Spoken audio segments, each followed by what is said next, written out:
আসসালামু আলাইকুম।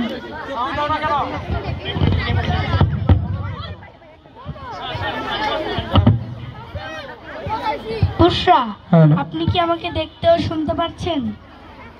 ওকে বুশরা, আমি এখন যে জায়গাটিতে দাঁড়িয়ে আছি সেটি হলো গাজীপুর জেলার শ্রীপুরের নয়নপুর আইডিয়াল পাবলিক স্কুল। আজ স্কুলটির বার্ষিক ক্রীড়া ও সাংস্কৃতিক অনুষ্ঠান চলছে। বুশরা, আপনাকে জানিয়ে রাখি, নয়নপুর আইডিয়াল পাবলিক স্কুল 2014 সালে প্রতিষ্ঠিত হয়ে আজ পর্যন্ত অত্যন্ত সফলতার সাথে শিক্ষা কার্যক্রম পরিচালনা করে যাচ্ছে। বিভিন্ন প্রতিযোগিতামূলক পরীক্ষা সহ সরকারি বেসরকারি বৃত্তি পরীক্ষা ও বিষয়নীয় সাফল্য অর্জন করে যাচ্ছেন। আমি এখানে যা দেখতে পেলাম, এখানকার শিক্ষা কার্যক্রম সহশিক্ষা কার্যক্রম পরিচালনা করে যাচ্ছেন।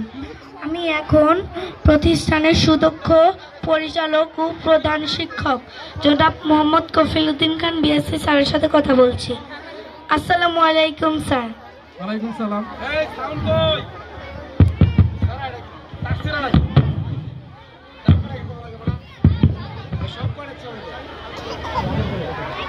স্যার আসসালামু আলাইকুম। ওয়ালাইকুম সালাম। স্যার কেমন আছেন? হ্যাঁ আছি, আলহামদুলিল্লাহ ভালো আছি। আপনি ভালো আছেন? হ্যাঁ স্যার আলহামদুলিল্লাহ। স্যার আপনার স্কুল এবং স্কুলের অনুষ্ঠান সম্পর্কে আপনার একটু অনুভূতি এবং প্রতিক্রিয়া জানতে চাই। ও আচ্ছা, আপনি তো বাস্তব টিভি থেকে আসছেন। আচ্ছা, অনুভূতি হলো আমাদের এই নয়নপুর আইডিয়াল পাবলিক স্কুলটি 11তম বর্ষে পদার্পণ। আমাদের বিগত 10 বছর 10টি অনুষ্ঠান করেছি, এটি 11তম অনুষ্ঠান। এখানে অনেক আয়োজন এবং আমাদের বাচ্চাদের পরিবেশনা ছিল। আজকে এবং গতকালকে খেলাধুলা ছিল।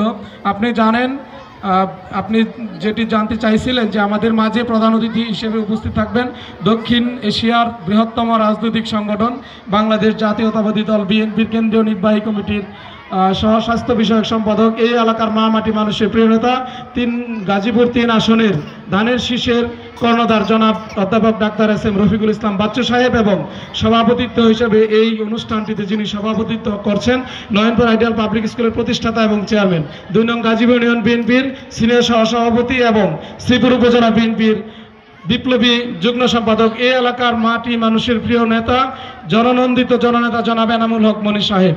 আমাদের মাঝে আরও অনেক নেতৃবৃন্দ উপস্থিত থাকবেন, বিভিন্ন শিক্ষানুরাগী ব্যক্তিবর্গ সহ সকল শ্রেণী পেশার মানুষ উপস্থিত থাকবেন। সেজন্য আমাদের প্রতিষ্ঠানের শিক্ষার্থীরা তাদের বিভিন্ন অ্যাঙ্গেলে তাদের নিজেদেরকে পরিবেশনার মাধ্যমে মানুষদেরকে একটু বিনোদন দেওয়ার জন্য এবং সুন্দর সুন্দর সৃজনশীল উপস্থাপনার জন্য চেষ্টা করে যাচ্ছে। বলে অনেক ধন্যবাদ স্যার আপনার মহামূল্যবান সময় দেওয়ার জন্য। ধন্যবাদ আপনাকে, অনেক সুন্দর। বাস্তব টিভিতে আমাদেরকে দেখানোর জন্য একটি রিপোর্ট করেছে বাস্তব টিভি থেকে, সেটি আমরা দেখলাম।